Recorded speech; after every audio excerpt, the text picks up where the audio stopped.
تلك الدار الآخرة نجعلها للذين لا يريدون علوا في الأرض ولا فسادا والعاقبة للمتقين.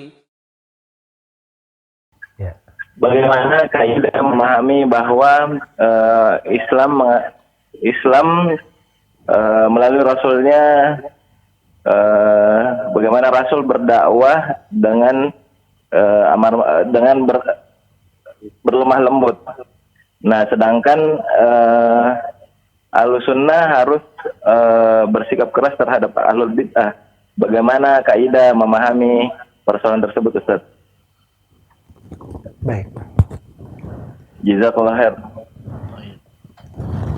Ya, jadi pertama dari pertanyaan yang disampaikan itu sikap ahli sunnah terkait dengan ahlul bidah itu bukan suatu sikap yang dikatakan selalu ditonjolkan keras, selalu ditonjolkan seakan-akan agama ini tidak ada kelembutan, tapi itu terkait dengan masalah-masalah dihadapi.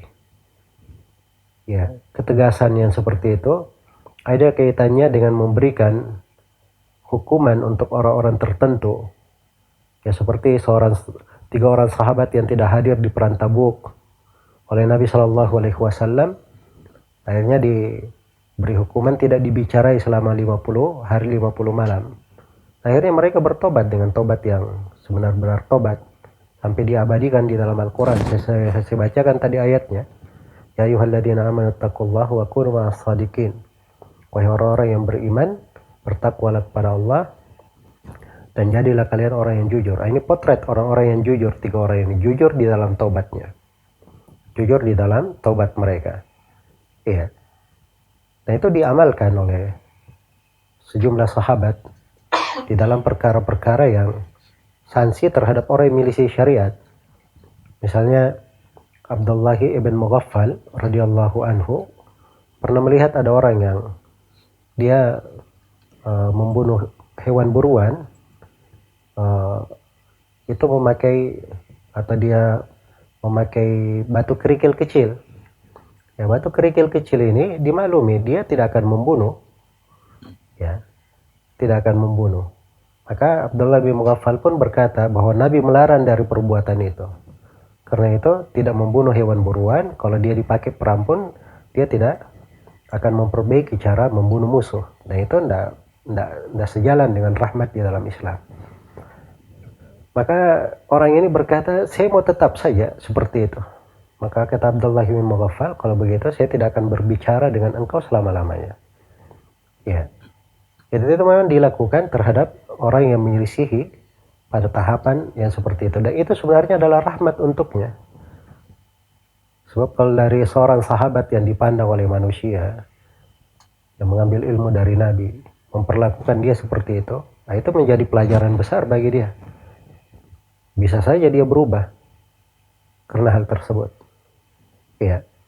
Karena itulah di masa sekarang ini, kalau itu dilakukan oleh seorang pemerintah atau dilakukan oleh seorang tokoh agama, ya, terhadap sebagian orang-orang yang memang pemikirannya menyimpang, agar supaya dia kembali dan bertobat, maka itu dari rahmat untuknya, membantu dia untuk selamat, dan rahmat juga bagi umat Islam yang lainnya, supaya jangan mengikuti orang yang seperti itu.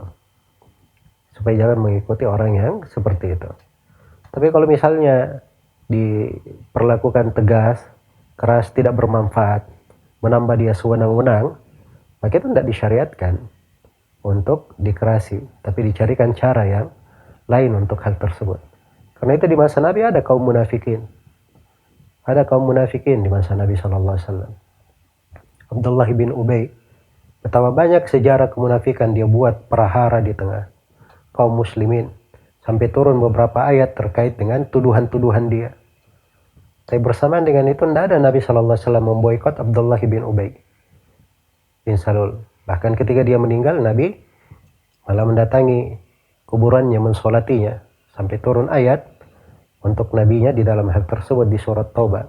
Wala tusalli ala ahadin minhum mata abadan wala takum ala qabri. Ya, tidak bolehan menyolati dia.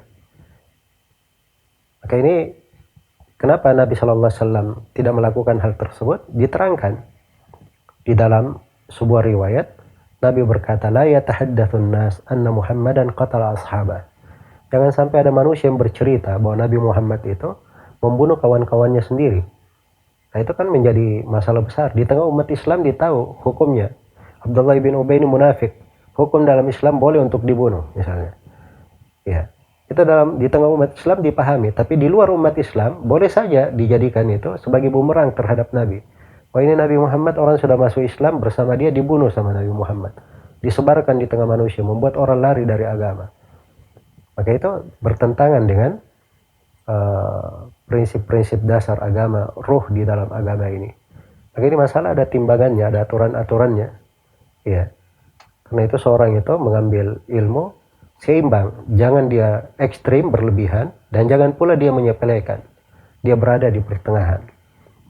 Semoga Allah memberi taufik kepada semuanya. Wallahu ta'ala alam.